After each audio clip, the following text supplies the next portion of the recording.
اغتنم خمسا قبل خمس شبابك قبل هرمك।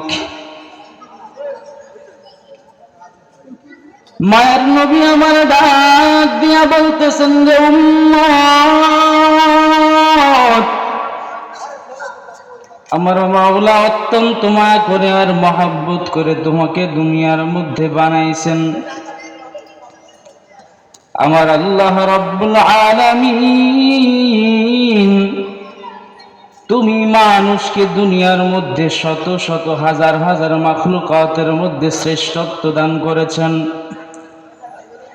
গর্তের ওই পিপিলিকাও আল্লাহর মাখলুক, আর তুমি মানুষও আল্লাহর মাখলুক।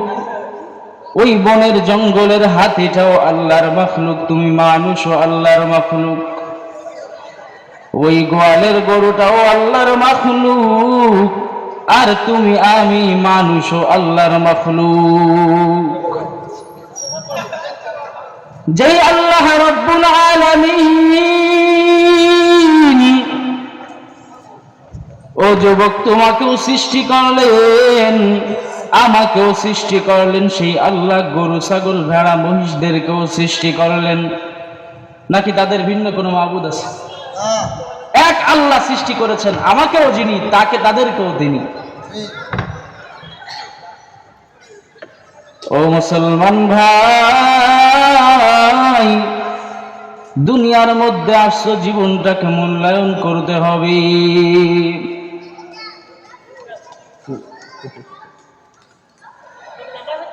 আল্লাহ প্রিয় পয়গম্বর মায়ের নবী আমার ডাক দিয়ে বলেন, এর উম্মতের দান ইগদানিম খামসান ক্বাবলা খামসিন শাবাবাকা ক্বাবলা হারামিক। এর উম্মতের দান ইগদানিম খামসান ক্বাবলা খামসিন, পাঁচটা জিনিসের পূর্বে পাঁচটা জিনিসকে তোমরা মূল্যায়ন করো। এই পাঁচটা জিনিসকে যদি আল্লাহর রাসূল যেই বিষয়ের কথা বলেছেন, এই পাঁচটা জিনিসকে যদি আমি আপনি মূল্যায়ন করতে পারি, আমার আপনার জিন্দেগিটা সফল। মায়ের নবী আমার ডাক দিয়ে বলতেছেন রে পাঁচটা বিষয়ের এক নাম্বার বিষয় হলো ইগতানিম খামসান ক্বাবলা খামসিন শাবাবাকা ক্বাবলা হারামিক। এর যুবক যৌবনটা তোমাকে আমার আল্লাহ, এই যৌবনটা তোমাকে আমার আল্লাহ দান করেছেন। কে দান করেছেন? আজকে দাড়িগুলো পেকে বৃদ্ধ হয়ে গেছি, আমার মাওলা একদিন আমাকে যৌবন দিয়েছিলেন কিনা? আমার রব্বুল আলামিন আপনাকে আমাকে যৌবন দান করেছিলেন। আমার মাওলা ভালোবেসে আপনাকে আমাকে যুবক বানিয়েছিলেন। মায়ের নবী আমার ডাক দিয়া বলতেছেন রে যুবক, আমার মাওলা তোমাকে যৌবন দিয়েছেন, যৌবনের শক্তি দিয়েছেন।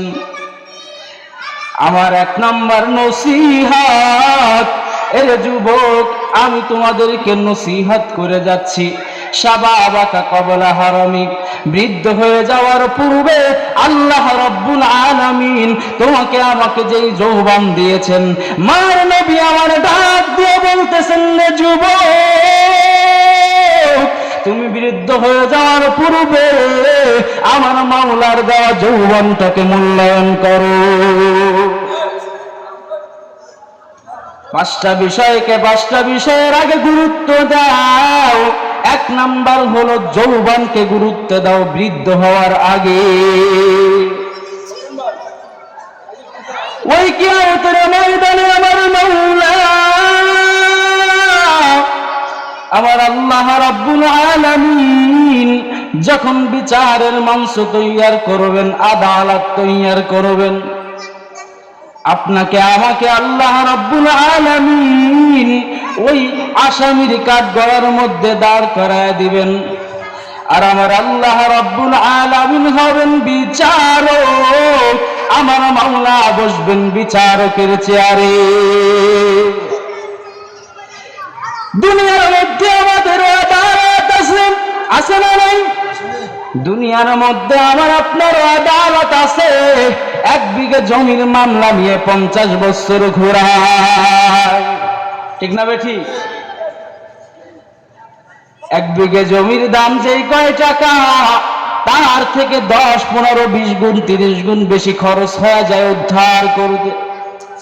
আবার যদি বিরোধী পক্ষ আদালতের বিচারকের বাড়িতে গিয়ে হাতের মধ্যে কিছু পয়সা গুজে দেয়, তাহলে তো কোনো কথাই নেই, আছে নাই?